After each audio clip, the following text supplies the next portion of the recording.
Big boss season 7 Malayalam live അപ്ഡേറ്റിലേക്ക് സ്വാഗതം. ഇന്ന് സെപ്റ്റംബർ 26. ഒരു കാര്യം ഉറപ്പാണ്, ഈ സീസണിൻ്റെ ടൈറ്റിൽ വിന്നർ നമ്മുടെ അനുമോൾ തന്നെയായിരിക്കും. അനുമോൾക്ക് കണ്ടന്റ് ഉണ്ടാക്കാൻ വേണ്ടി മാത്രമാണ് ഇപ്പോൾ ബിഗ് ബോസ് വീട്ടിൽ നടക്കുന്ന ഓരോ കാര്യങ്ങളും, അല്ലെങ്കിൽ ബിഗ് ബോസ് തന്നെ ഇട്ട് കൊടുക്കുന്ന ഓരോ കാര്യങ്ങളും, അങ്ങനെ വേണം പറയാനായിട്ട്. ഇന്ന് ബിഗ് ബോസ് വീട്ടിൽ ഒരു ഡെയിലി ടാസ്ക് കിടക്കേണ്ടായി. പില്ലോ നിറയ്ക്കാം. കുറേ പഞ്ഞിട്ടുണ്ട്. എന്നിട്ട് ആ പഞ്ഞി നിറച്ചിട്ട് പില്ലോ സൂചി നൂലും വെച്ചിട്ട് തുന്നണം. എന്നിട്ട് ആദ്യം കംപ്ലീറ്റ് ചെയ്യുന്ന 5 പേര് നേരെ സ്റ്റോർ റൂമിൻ്റെ ഫ്രണ്ടിൽ പോയി നിൽക്കണം. അത്രേ ഉള്ളൂ ടാസ്ക്. ആ നിൽക്കുന്നവർക്ക് ഒരു ഗിഫ്റ്റ് ഉണ്ട്. ഇങ്ങനെയാണ് ബിഗ് ബോസ് അനൗൺസ് ചെയ്തിട്ടുണ്ടായിരുന്നത്. പക്ഷെ 5 പേരും ആദ്യം ഫില്ല് ചെയ്ത് 5 പേരും നേരെ സ്റ്റോർ റൂമിൻ്റെ ഫ്രണ്ടിൽ പോയി നിന്നു. ബിഗ് ബോസ് ആ ഡോർ ഓപ്പൺ ചെയ്തു സ്റ്റോർ റൂമിൻ്റെ. അപ്പം നോക്കുമ്പോൾ സർപ്രൈസ് ആരാ? 2 അതിഥികളാണ് അവിടെ വന്നിട്ടുള്ളത്.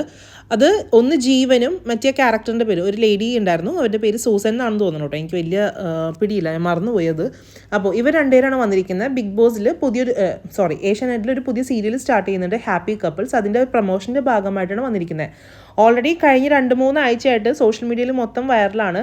അനുമോളുടെ ബോയ് ഫ്രണ്ട് ബിഗ് ബോസ് വീട്ടിലേക്ക് വരുന്നു എന്ന് പറഞ്ഞിട്ട് ഒരു ചർച്ച നടക്കുന്നുണ്ടായിരുന്നു. സോ അത് ബോയ് ഫ്രണ്ട് അല്ല എന്നുള്ള രീതിയിൽ വേറെ ഒരു ചർച്ച നടക്കുന്നുണ്ടായിരുന്നു. അപ്പോൾ ഇതിൽ ആരാണ് എന്താണെന്ന് നമുക്ക് വലിയ വ്യക്തമൊന്നുമല്ല, ആരാണ് ഇപ്പോൾ ബിഗ് ബോസ് വീട്ടിൽ വന്നതെന്നുള്ളത്. എന്ത് തന്നെയാണെങ്കിലും ഈ വന്നിരിക്കുന്ന ഗസ്റ്റിനെ കണ്ടിട്ട് അനുമോൾ ചെറുതായിട്ടൊന്ന് ഷോക്കായിട്ടുണ്ട്. അനുമോൾ പക്ഷേ ആ ദേഷ്യവും സങ്കടമൊക്കെ പിടിച്ചു വെക്കണ പോലെയാണ് നമുക്ക് സത്യം പറഞ്ഞാൽ ആ ഒരു ലൈവിൽ കാണാൻ പറ്റിയത്. ഈ ഗസ്റ്റിനെ കണ്ട ഉടനെ തന്നെ കുറച്ച് നേരം അവർക്ക് ഫേസ് കൊടുക്കാതെ അവിടെ ഇവിടെയൊക്കെ നടക്കുന്നുണ്ടായിരുന്നു. ആദിലയും നൂറയും സപ്പോർട്ടായിട്ടുണ്ടായിരുന്നു. എന്നിട്ട് ഇവർ 2 പേരും കൂടി നേരെ ആദിലേനെ വിളിക്കുന്നുണ്ട്, എൻ്റെ കൂടെ ഒന്ന് ഡ്രസ്സിങ് റൂം വരെ വരാമെന്ന് പറയുമ്പോഴേക്കും അതിലെ കൂടെ പോകുന്നുണ്ട്. നേരെ അവർ ആ ഡ്രസ്സ് ചേഞ്ച് ചെയ്യുന്ന റൂമിൻ്റെ ഉള്ളിൽ കയറുന്നു. മൈക്ക് മാറ്റി വെച്ചിട്ടില്ല, പക്ഷെ നമുക്ക് ചെറുതായിട്ട് അവർ പറയുന്ന സീക്രട്സ് ഒക്കെ കേൾക്കാൻ പറ്റുന്നുണ്ട്. അപ്പോൾ അനുമോൾ പറയുന്നുണ്ട്, എനിക്ക് ഒരിക്കലും കാണാൻ താല്പര്യമില്ലാത്ത ഒരാളെയാണ് ഞാനിപ്പോൾ കണ്ടതെന്നൊക്കെ പറയുന്നുണ്ട്. ആരാണ് എന്താണെന്നും നമുക്ക് ഇപ്പോഴും വ്യക്തമല്ല. അത് അവരുടെ പേഴ്സണൽ കാര്യമാണ്. അതിലൊന്നും നമ്മൾ ഇടപെടുന്നതിൽ യാതൊരു അർത്ഥവും ഇല്ല. എന്ത് തന്നെയാണെങ്കിലും അനുമോൾ ആകെ വിഷമത്തിലായിരുന്നു ഈ ഒരു ലൈവിൽ. പക്ഷേ അനുമോൾ അത് ആരെയും അറിയിക്കാതെ അത് നന്നായിട്ട് തന്നെ ഹാൻഡിൽ ചെയ്തു കേട്ടോ. ആ ഒരു മെൻറ്റൽ പ്രഷർ നല്ല രീതിക്ക് തന്നെ അനുമോൾക്ക് ഉണ്ടായിരുന്നു ഇന്നത്തെ ആ ഒരു കുറച്ച് നേരം, ആ ലൈവിൻ്റെ ആ ടൈമിൽ. നമുക്ക് ശരിക്കും ലൈവിൽ കാണാൻ പറ്റുമായിരുന്നു. ഈ വന്നിരിക്കുന്ന ഗസ്റ്റ് ആണെങ്കിൽ ഒരു കുഴപ്പമില്ലാത്ത രീതിയിൽ അവിടെ ഇവിടെയൊക്കെ എല്ലാവരുടെ അടുത്തും വർത്താനം പറഞ്ഞ് നടക്കുന്നുണ്ട്.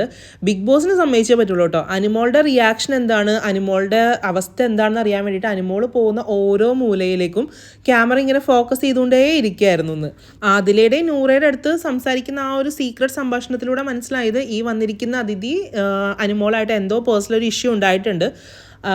കണ്ടന്റ് ദാരിദ്ര്യം കൊണ്ടാണോ എന്തോ അനുമോളെ ടാർഗറ്റ് ചെയ്തിട്ട് ബിഗ് ബോസ് ഇങ്ങനെ ഓരോരോ കാര്യങ്ങൾ അവിടെ ചെയ്തു കൊടുക്കണേ. എന്താണെങ്കിലും ബോറിംഗ് പരിപാടിയായി പോയിട്ടോ. ടാസ്ക് ആണെങ്കിലും അത് കഴിഞ്ഞിട്ടുള്ള ഈ ഗസ്റ്റ് ആണെങ്കിലും എല്ലാം ഭയങ്കര ബോറിംഗ് ആയിരുന്നു.